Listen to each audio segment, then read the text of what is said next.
Welcome to Season 5, Episode 29 of the Be Conscious podcast. Today I am joined by Drasko Raicevic, the founder of Up Level Mind coaching programs and the Up Level Mind podcast, and he joins us today from Toronto, Canada. I am absolutely thrilled to have Drasko tell us about how he helps heart-centered entrepreneurs and what he is doing to change the world for the better. Here we go.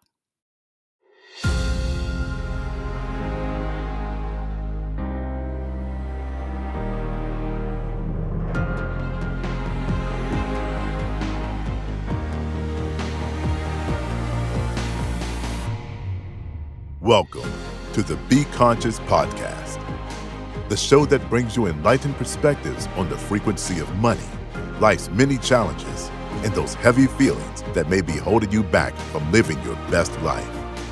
And now your host, Dr. Susan Nicholas.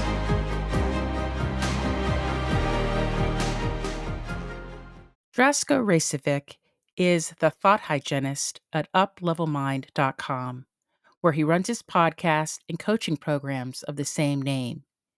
His specialty is helping heart-centered entrepreneurs who are unable to get consistent growth in their business to evolve past their biggest overlooked bottleneck, which is themselves. By evolving the human behind the entrepreneur, Drasko helps his clients solve their capacity to experience more business, more impact, and more fulfillment. In doing so, he believes his clients can normalize their next revenue milestone without additional business complexity. Drasko, welcome to the Be Conscious podcast. Thank you very much. I'm super excited to be here and dive into wherever the conversation takes us. Wonderful. Drasko, I love to get to the root, I would say, of who is the guest on the Be Conscious podcast. And to do that, I like to get the backstory on you, on where you grew up, and how you came to work in the areas that you're working now. And maybe if you can bring us forward to today on your life journey. Absolutely. I would love to dive into all of that. I mean, my story in many ways starts off as a fairly typical immigrant story. So I was born in Serbia and then my parents moved to Canada when I was 8 and then I continued, living my life for the most part in Canada throughout that time. As I was doing that, a big part of my life was always, the you have to do good in school, you have to do well in academics, and so you can get a good job, etc. And I bought into that fully. I mean, it was something that my parents encouraged, something that I naturally like learning. So it seemed like the right path to do. So I went, through school, went to good university, ended up getting a business degree, but life had a much different path for me. And while I was doing all of this, I started in martial arts very young. I started when I was 11 and kept that going for 16, 17 years and really started my first bout of coaching when I was 16. So I would do the kids classes and then that morphed into doing adult classes and that morphed into doing my own cardio kickboxing classes. So in one capacity or another, I was always coaching in some way, even while going through school and then getting a typical 9 to 5. And when I graduated, I quickly realized this 9 to 5 thing, it's just not really for me. It doesn't really resonate. So let me just try and see what I can do with this other thing that I've always been doing, which is martial arts and coaching, etc. So I'm like, let me see if I can make some money doing that. I kind of have nothing to lose at this point. So I did. And I started initially teaching cardio kickboxing classes after work. People started paying me, people started coming to me to also do that and to lose weight. And I had my own weight struggles as a kid. So that was something that was familiar to me. So I was like, okay, I'm going to start doing that. So I started learning how do I actually train people to lose weight, got into personal training, started getting certified in nutrition and really built my own I quit soon after the 9 to 5 and started building what was to become my own brick and mortar weight loss center, which was basically myself and 4 other coaches hundreds of clients. So I kind of had this 10-year journey where I was building this thing and really diving deep into coaching. And then right before the pandemic, that 10-year business ended up imploding. And it imploded very much due to my own unresolved emotional issues that I was just kind of pushing aside. Like I was always somebody who was into personal development, but I didn't realize at that time that like you can't just think personal development. You have to feel it. You have to work through it somatically. That there's much more layers to it than what I was experiencing. And it was the dissolution of that business imploding. It was a relationship that was perfect on paper, imploding in around the similar time. Just like all of my identities of what I had imploded. And it really set me on this path to try and figure out like how do I now reinvent myself? Like what is actually next? In trying to figure that out, I started like I don't really have any other skills than all the stuff that I've been doing. So let me see what I can make with that as I transition out of this. So I started so the way that I grew the studio initially was I did a lot of funnels, Facebook ads, very much growing a brick and mortar business in the internet marketing way. So I started doing and creating funnels and marketing for other online coaches. And I quickly realized that like while I was having success with that, that wasn't really like it was kind of like a skill. It wasn't like if anybody's ever read the Big Leap, they know he always talks about like you have your zone of genius, which is like you were put on this earth to like do this, and you have your zone of excellence, which is like you're good at this, so do more of it, right? That's kind of always the pull. So I realized like that was a zone of excellence. It wasn't a zone of genius. So I had to like reinvent myself midway through trying like having some success at doing this and really realizing that even with the business owners that I was working with to do all of their marketing, what I was really excited about was diving into topics with them that I was healing on my end. So really what Mm. I realized at that point was like I was doing life coaching through the vehicle of nutrition and lifestyle early on with my first business. Then I was doing it through the vehicle of marketing and advertising and like visibility. And then I kind of got honest with myself and I was like, you know what, this is what I'm here to do. Like I'm here to evolve the human behind the entrepreneur. That's really what resonates with me. And that's how Up Level Mind came about. Both the program and the podcast was birthed from that, and then that's what brings us here today. Mm. Okay. That's quite a journey. Something struck me, and we had talked about this a little bit when you interviewed me on your podcast, but you talked about your business imploding, relationship imploding around the same time, and you realized that it was some unresolved emotional issues that you had to do some work on yourself.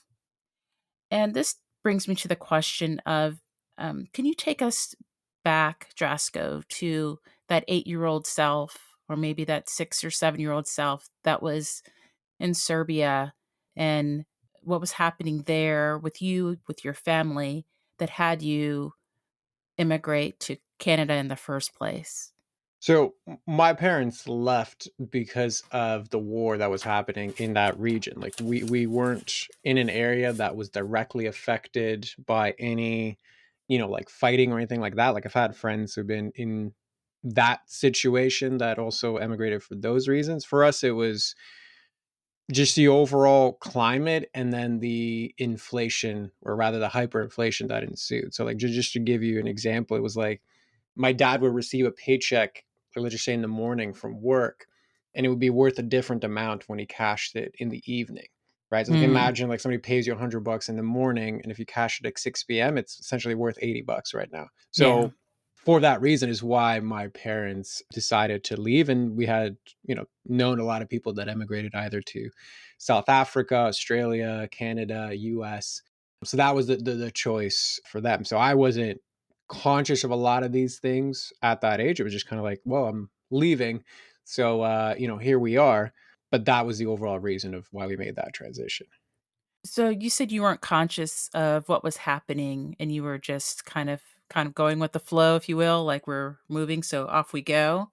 When you came to the awareness that there were unresolved emotional issues that were causing your businesses and your relationships to implode? What did you identify about yourself? Yeah, so there was many of those. I'll kind of list the ones that pop into mind. So number one is I was looking for significance through the business. So the business was a proxy for my own worth. Like if I could, like I'm doing this to prove that I could be a successful entrepreneur, right? So I was making a lot of decisions that were just propelled by I need this to work because my identity needs to be that of a successful entrepreneur. Otherwise, who am I going to be, right? So that significance was number one. The other part that was also very relevant was because I fundamentally believe that I think I was broken or unworthy. There was also this big sense that if I could just fix enough people, then hopefully in some way or some form, that could also mean that I could fix myself. Like it would be okay. So that's why the business evolved into, like, we dealt with the quote unquote hard cases when it came to weight loss, which Mhm. meant like people that had anywhere from 20 to 100 pounds to lose that they spent a lifetime struggling to lose. So we weren't really, talking as much about the nuts and bolts of, protein and carbs. It was more why, despite what isn't the right things getting onto the plate. And those are always for much more different psychological and emotional reasons. So it's not an accident that that's kind of who we started specializing in, because fundamentally I wanted to prove that, if I could fix them, then I could fix me. And then the third part was I very much bought into that internet marketing narrative of like, you're one funnel away from success. So I just went all in on getting people in the door, and I got really good at marketing to people that were in pain, which means when I sold them, they were expecting this whole thing of relief, but everything on the back end, everything with how we delivered our programs was around actual fundamental change. So there's a big disconnect between bringing people in and then how we actually conducted the fulfillment. It was a disconnect there that I was too blind to see, because again, I'm ignoring it because we're getting people in and I have to make this happen because of the significance that it's going to bring me, and this is what the people actually need, so I'm going to keep marketing in this way because it's bringing people in. And it was just this vicious cycle where the cost kept ballooning and I was trying to push harder to do the same thing and make it work. So finally it just came down to a point where like this is not sustainable. Like either I quit this now or like I'm just going to make the hole bigger, and decided to quit, which, as things tend to turn out, was a good idea since it happened right before the pandemic. So does Hmm. that answer your question or Yeah, I think, when I listen to you, you remind me of a journey that I took myself, and I've looked back on it, and I guess describe it as the external journey of self-validation. It's the idea that within ourselves, we don't feel worthy or good enough in some way, and so we look for all that validation outside of ourselves. It can be through degrees, money, jobs, titles, physical things. And we go so far that of looking outside that we never take what I call the introspective journey to look inside. And that there's a fundamental difference between, I would say, that external, what's driving that the external ego or the external you versus what the soul is asking of you, like what the essence of you is asking of you. And I've seen your story play out, this scenario, it's played out in my life, and I've seen it play out in many other people's lives that ultimately find themselves on spiritual paths. And I would, I guess, consider your work in that area with your up level mind coaching and your podcasting. I guess, would you say that? Would you agree that you were, you know, chasing that dangling carrot, looking for self validation? Yeah, I would 100% agree with you on that. That was beautifully put. And yeah, it was that. Like for me, the word that resonates more is like significance. Like I was looking for significance. Mhm. through being able to have that external validation, but it's essentially the same thing. We're just using different words. So yeah, 100%. Mhm. Mhm. Now, when you said the pandemic came and it kind of was just right in time that your businesses and your relationship imploded. I've thought about that too, about when it all comes crumbling down. And what I've come into awareness about is that you can only, I guess, embark upon the external journey for so long because ultimately it leaves you unfulfilled. Like there's something within you that you're not addressing or that you're ignoring. And for many people, that implosion, it could, for you, it was like your businesses. I was also in that career implosion type of kind of space. And for other people, it's their health, or other types of relationships that wake them up to do what is that introspective journey. And I just believe that the universe acts in ways to get our attention. Like, what will get your attention? If I look at my own life, I would say I was always, I would say, rather detached from my physical self, meaning that I could live or die. And, I would say the universe couldn't scare me with a health problem because I would just be out of here. Like, I didn't have that attachment to self. And so it used money. It used, what could really get my attention is messing with my money, with my livelihood. Which it sounds like a strange contradiction, right? But I would see, like, all of these, implosions in my money story, and that's what would wake me up to do this, I would say, which is more challenging work, this journey of introspection. Like, just imagine all the stuff that we do in the outside world to survive, to make money, to thrive, to be significant, to feel worthy, to be an influencer, so on and so forth, to be the best of whatever at whatever it is.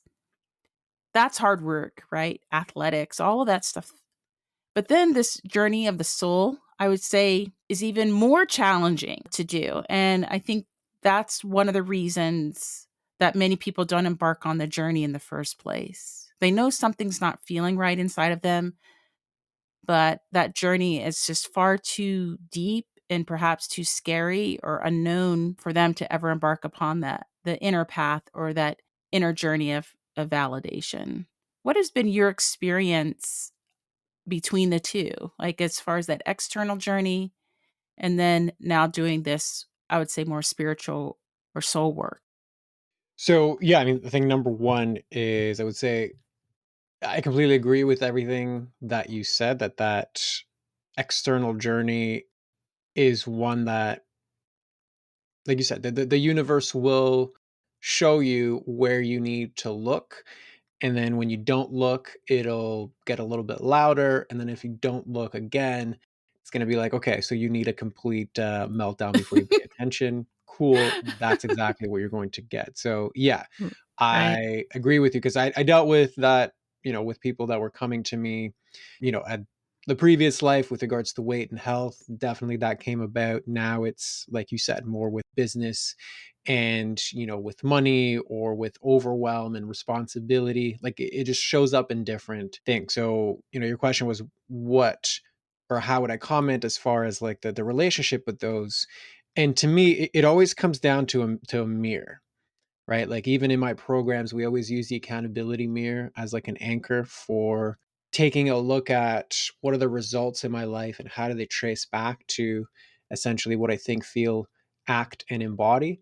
And to me, really everything is a mirror, right? If you're looking at it from the spiritual perspective, like everything that I've manifested is really just a lagging representation of what I was focusing on yesterday, right? Like that there's always a lag between what it is that we desire and what it is that shows up in our life. So all we really have to do is look at, well, what is showing up in our life, and then that will be the indicator of where our focus was. And it might not be conscious focus, like it wasn't certainly with me, because I thought I was, doing the hustle and grind that I was supposed to do to get to where I'm going, but it was that unconscious one. And it doesn't matter because what you manifest is the cumulative bit of, again, what do you think? What do you feel? How do you act? And what do you embody?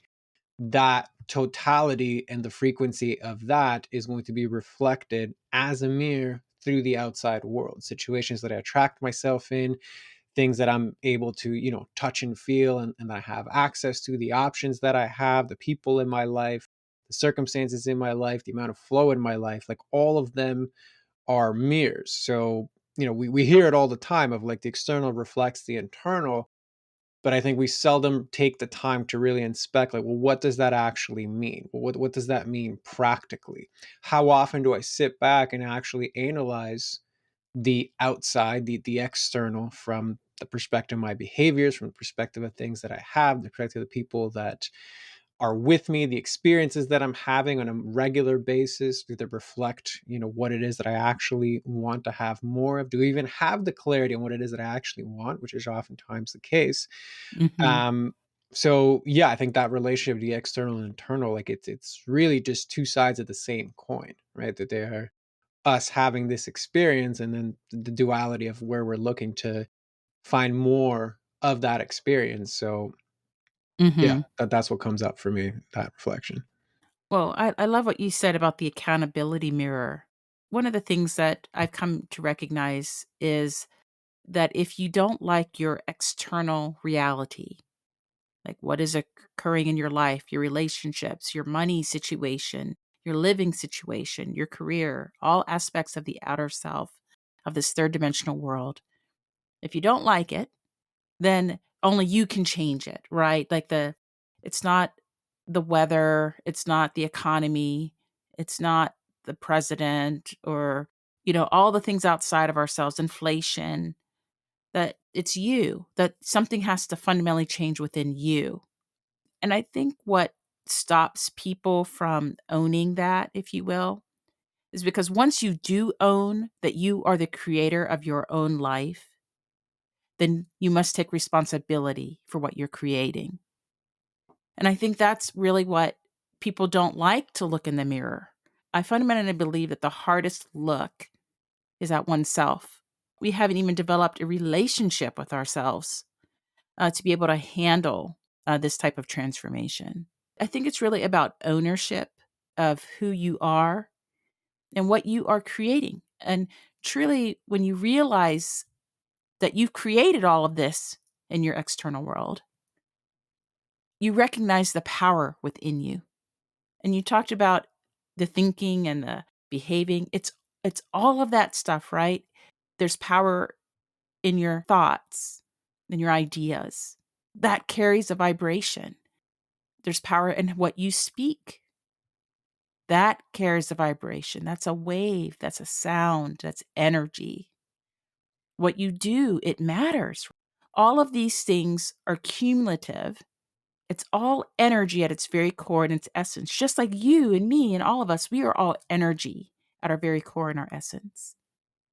And all of this stuff we create, like this, we reverberate a frequency out to this, I would say, substrate of the universe, this formless substrate of creation of the universe.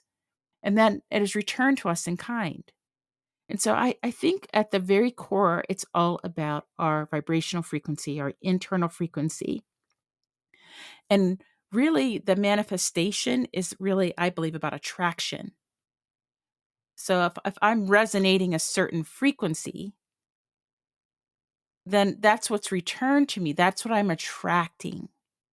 And so if I examine my relationships, if I examine my money situation, my jobs, my career, my life in total, then I have to really own up to the vibration that I'm putting out because that is what I'm getting back. I think, Drasko, that this universe of ours, whatever you want to call this supreme power, this creative entity, the creator of all things, whatever name you want to give to that, it only wants to serve us, like to act in our best and highest good. And that really its job is to give us what we truly want. But what we end up doing is we vibrate and resonate out that which we do not want. We resonate out lower frequency vibrations. And then it's self-fulfilling, right? We're like, "Oh, I knew that would happen. I knew it. I knew it." Because that's how you truly felt inside. So that's what you're actually getting back. And I think what we haven't learned as human beings on the planet is how do we raise our vibration? Like, how do we change that frequency, the one that we came into the world with, the energies that we've held from childhood that have been unresolved, that have been I would say, uh, they have not been transmuted or transformed, energies from our ancestors, our generations back that we carry within our DNA. We have never developed in the societies of today the mechanisms to actually clear those energies. Yeah, 100%. I think there's a lot to be said to that. And even while you were speaking, the quote or idea that kept resonating with me, it's like, we're so free that we can create our own prisons, right? Like you're that Mhm. powerful, you're that free that you're welcome to use that to create your own bondage. And I think, everything you That's what we spoke do. about, yeah, 100% what we do, what I've done, I've shared today, what I help clients do, what I continue to unpack in myself, right? This work is never done. That's really the ultimate responsibility, ultimate freedom, right? You're so free, you can create your own bondage. So with that, and with regards to your question on the healing and working through all of the things to actually have the experiences that you want, I think it's a very important topic because it's one that, especially in the heart-centered space, right? So I work mostly with heart-centered entrepreneurs. So anybody involved in some sort of transformational work with other humans is kind of like my forte. So all these concepts, like they're not foreign to the people that I Mhm. tend to work with. It's more how are they being applied, or more importantly, how are they being distorted from what they know versus what they can show. And I think one of the big ones that comes up is healing. So whether that's like I'm working with healers, like whose kind of forte is helping other people heal, or the actual process of healing and guiding people through that process throughout the course of the program. So my definition of healing is bringing back the wholeness. Right, like if you think of yourself as like when I cut myself, what does your body do? It heals. But what does that practically mean? Well, it brings itself back to wholeness. It repairs to the point of where it was before, right? So when we look at that, when it comes to like emotions and energy and psychology, like what does that actually mean? It means we have taken on things, we have practiced patterns that don't serve us, that aren't ours, or some combination thereof. So the healing is then returning back to the wholeness of that we are, right? So if you want to look at from the spiritual perspective, that this broader being that in essence is perfect, and then we have put all of these layers on top that take us away from that imperfection. So the more those layers we can let go of in the moment, the more we are back to wholeness. To me, that is kind of the broad definition of healing. Now, how that shows up in my work and where I think it can be distorted is where we begin to confuse healing with resistance. And resistance, the way that I define it, is the counterforce to leveling up. So if anybody's ever read the War of Art by Stephen Pressfield, this is kind of where I borrowed the concept. It is a bit of a different definition, but for me, it's resistance is the counterforce to leveling up. So resistance works in one direction. It does not work. It's not bi-directional. And what that means is if what I'm going to be doing or what I want to do is watch Netflix and eat ice cream, there's not going to be any resistance, right? That there's going to be the path of least resistance there is to sit down, watch Netflix, and eat ice cream. If, however, I want to do something that up levels me, something that moves me towards my highest self, getting onto, a social media platform, having an awkward conversation with a team member, something to do with your relationship, stepping into the next level of your business, like whatever the thing is, all of those things are going to trigger resistance, right? Because it works one Mhm. way and it works whenever you want to do a bigger thing. it is a natural part of being human to experience resistance, namely because it is our primal self that is hardwired to go first, to have the first reaction, right? Which means it's going to be rooted in either the default, repeating the things that we have always done, or it's going to be rooted in basically looking at this situation through the lens of safety. So that part is hardwired to go first, and it is the part that manifests as the resistance whenever we try to level up to something. Our higher self, both physically from the perspective like our neocortex to our, spiritual self, the advantage that that part of ourselves has in comparison to the primal self, which goes first, is our higher self has final say, right? It has the power to veto whatever that primary trigger resistance point is and say, no, we have the power of choice to go a different way. To do that, you have to go through this turbulence of resistance.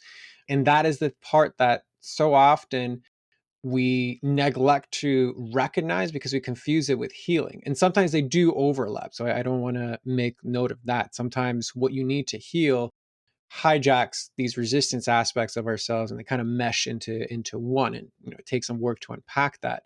But the reality is so often the healing happens when you just let go of the thing that doesn't serve you, the part of you that let go of the part that isn't whole anymore, or rather that showed you that you weren't whole anymore.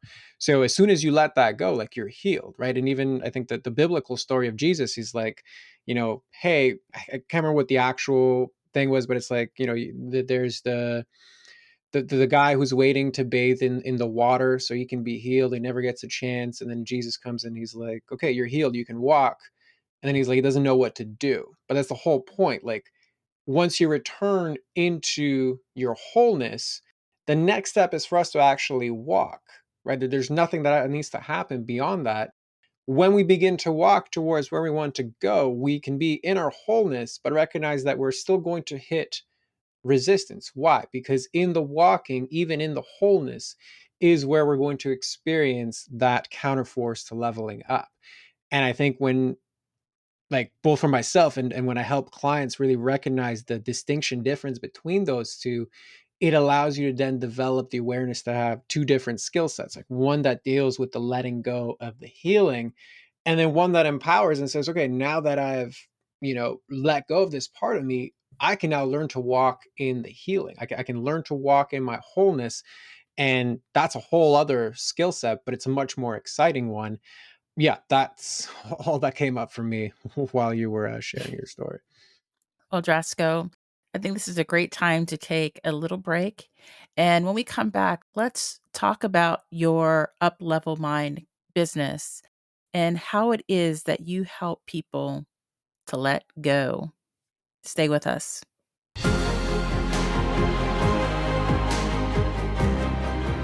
Like what you're hearing so far, make sure you never miss a show by clicking the subscribe button now.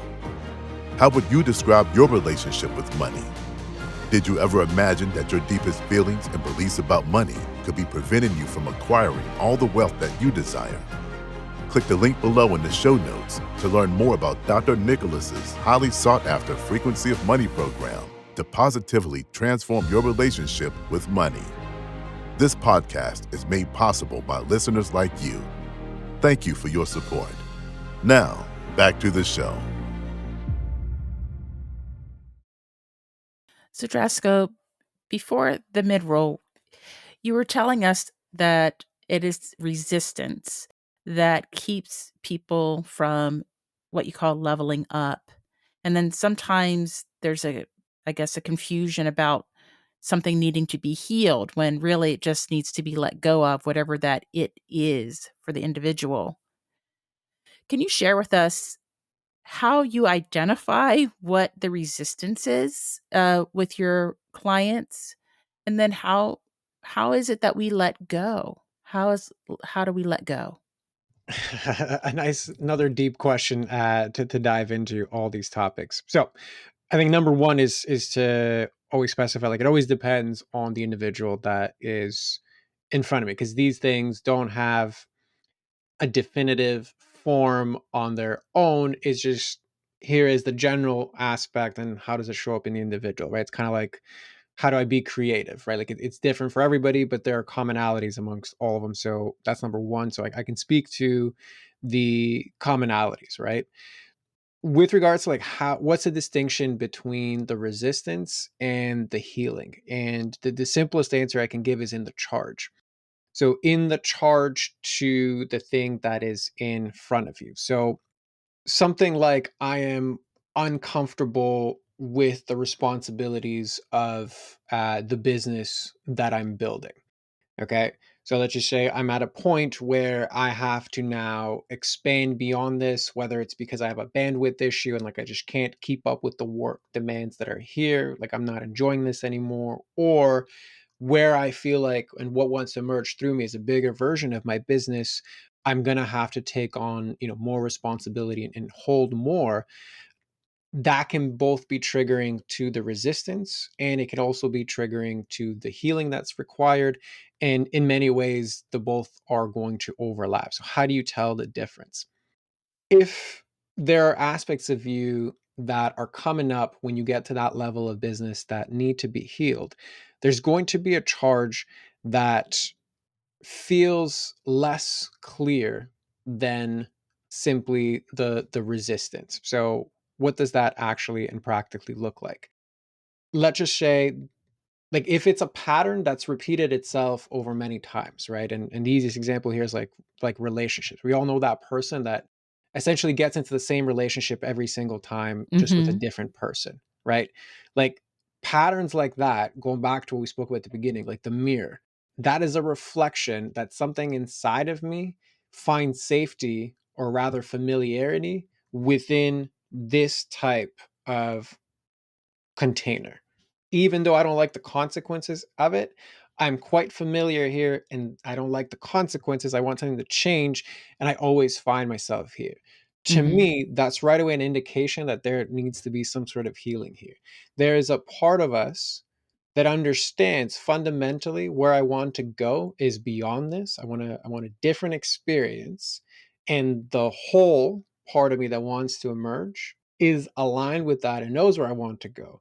But this pattern is in some way, shape, or form ingrained in my nervous system, in the paradigm of how I think, in the feelings that I'm most familiar with.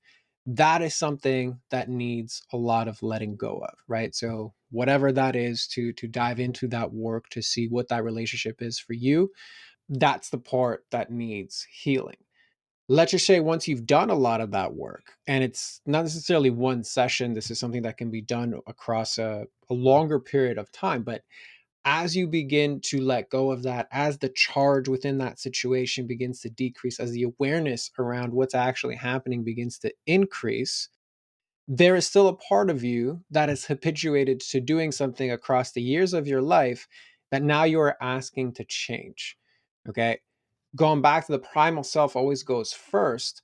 That part of you doesn't like change, right? It likes default. It likes things that have over time proven to keep you safe, irregardless of what your higher self may actually see for you. That tension that you feel then, when I've healed parts of myself, I understand it, I can observe it, I see it, I can see it playing out, but I still feel the tension. That's what I would refer to as the resistance. And both of these can happen in parallel, but that really to me is the nuanced distinction between them. What that really comes down to is doesn't necessarily mean, okay, I have to go back and I have to heal everything from the start and look at it from a different way. It just simply means, okay, what you have to get good at now is practicing your capacity for taking on more, for working through this resistance, from going through the reps of the thought hygiene to maintain the story that aligns with what it is that you want, to maintain on a regular basis with regular practices the feeling of the result that you want, and also practicing being in a space that nurtures the action that align with what result you actually want. Like that to me is the embodiment of something new. And when you repeat that part long enough, that's when you get a new baseline of what it is that you actually want. So the process of doing that, that is essentially beating resistance by continuously showing up while either prior or simultaneously healing the parts of you that created those limitations in the beginning. Hmm. So this is interesting. As you were speaking, something came up with me regarding a podcast I did with a prior guest and who talks a lot about play. And he says really what the um, opposite of resistance is play. And so as you were speaking, I was thinking about this. I thought when we are trying to do something that we've never done before, let's just say that our higher self, the essence of us, the soul of us knows that we are capable and it's really what we want, but we're playing a small game, right? It reminds me of what we call the comfort zone. And that comfort zone, as you noted, is this place where I don't have a lot of resistance. I'm used to it, even if it's not serving me. It's what I'm used to. I feel safe in it. I'm not ruffling any feathers. And so when I want something outside of my comfort zone, like let's say like this, like I'm starting to raise up, like look up and say, wait a second, this comfort zone is no longer comfortable. I want more or I want different. Then I believe that there's a elevation in our frequency that must occur. I call these kind of like these rings of expansion. So like my comfort zone kind of puts me in like a sphere, and that's one of the rings. And it took me maybe a while to get to my current comfort zone. I wasn't always here. And then I want to see something. I see something outside of my sphere, outside of what I normally experience. It could be relationships that I want to have. I might want to live a more expansive life. I want to be an influencer. I want to create an impact on the world that goes beyond what my comfort zone has allowed me or shown me is possible. And then to reach that, to break through that is, I believe, where the resistance is, right? That's where the rub is. It's like, how do I break the ceiling? How do I get past this ring? How do I break through the comfort zone? And so I brought up the idea of play being the opposite of resistance because maybe an aspect of this, Drasko, is we have to let go of maybe the seriousness of it, the rigidity of it, the thinking that we have to know everything about it, the how of it, and just allow it. Just like for me, when you say let go, to me, it's like an allowing. It's like it's an openness. It's a receiving part of us. And so it goes back to this human doing versus human being.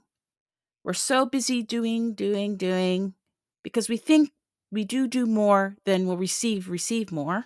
But like that opposite side of two coins, if I'm constantly pushing, or plowing forward or hustling and grinding, how is it that I can be in a position to receive the fruits of my labor, like to let go of the grind, of the struggle, of the push, and just receive, just relax.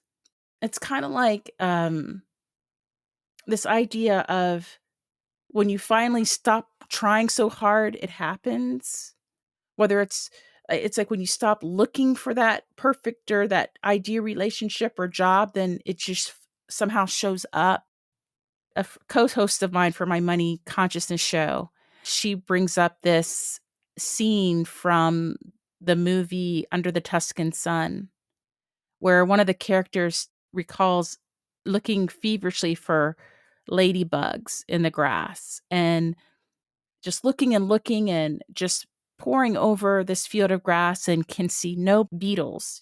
And as soon as she lays down and has a nap from all of her work and all her searching, she just feels tired. She wakes up and finds that these ladybugs are all over her.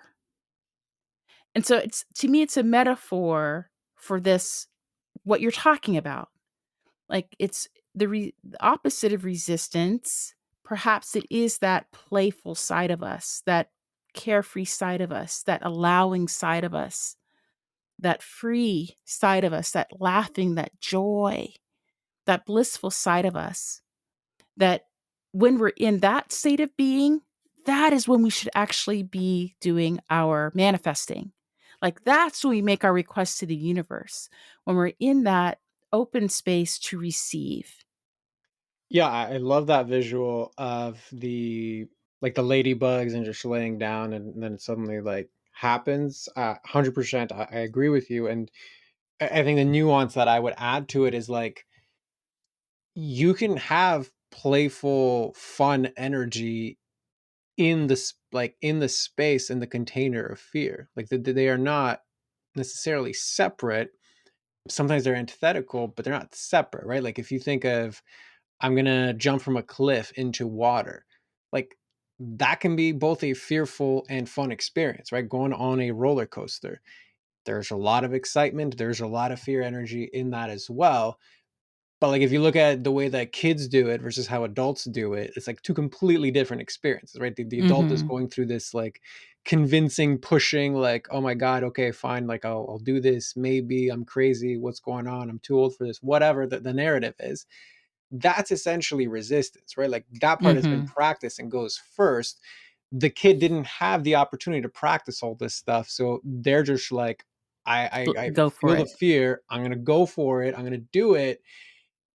And did they approach that through the overarching lens of fun, right? And of course, it's easier to do this, in a example of jumping off a cliff because it's so finite, right? It's a little bit harder to do in something like a business because the business has no real end, right? Like it always evolves, right? It's always growing bigger. It wants to emerge. So there's always going to be new things that test you, and it's a marathon. It's not a sprint. It's not an event. It's a series of stacked moments. So it takes a whole lot of different dedicated skills and practices to maintain that. So I think that's where it shifts from like it's still a serious practice. Like you can still train this, that it can still be fun, but yeah, I don't think just because it's not happening in the moment doesn't mean you're doing it wrong, right? Like some of these things do take a lot of focused energy towards living the thing that you want, which isn't always fun. But yes, the more you can go into with an energy of playfulness, the more you can go into an energy of curiosity, of exploration, of Mhm. expansion, and the further you can nurture your own sentiment to hold that higher aspect, the smoother, better, and easier the embodiment of this is going to be. Mm. Well, I love that, Drasko. I think for adults, there's a great deal of unlearning that we must do to get back to that childhood essence where we can just let go and have fun and just experience it all. Now, we're getting to the end of the hour, and I'd love, Drasko, for you to tell us how our listeners can find you if they wish to work with you, any specials that you're running. What can you tell us? Yeah, so all of my world is easy to find. Everything is its own version of Up Level Mind. So there's various different ways that you can connect with me, depending on what resonates with you the most. So simplest one is the Up Level Mind podcast. That's sort of the simplest way to connect. And then beyond that, at uplevelmind.com, you can either download a free masterclass, which is all about answering the fundamental question of, are my business problems actually me problems? And then from there, you're welcome to either be a guest on the podcast or we can dive deeper into working together. But no matter where you want to connect with me, it is under Up Level Mind. So that part's pretty simple. Drasko, thank you so much. I have to say that I gained a lot of insight into myself being a guest on your podcast, your Up Level Mind podcast, and I highly recommend it for any heart-centered entrepreneur that is facing, I would say, a spiritual block, emotional block in moving their business forward. So I want to thank you for helping me. And to our listeners, I want to thank you for taking this inner journey with us today. And whether you are coming or going, looking inside or out, remember to be conscious. Now, if you love this episode and if today's message resonated with you, please subscribe, rate, and review the Be Conscious podcast. I want to know what inspired you and what conscious topics you would like to hear more about. And if you want, you can share those thoughts with me at info@susannicholas.org.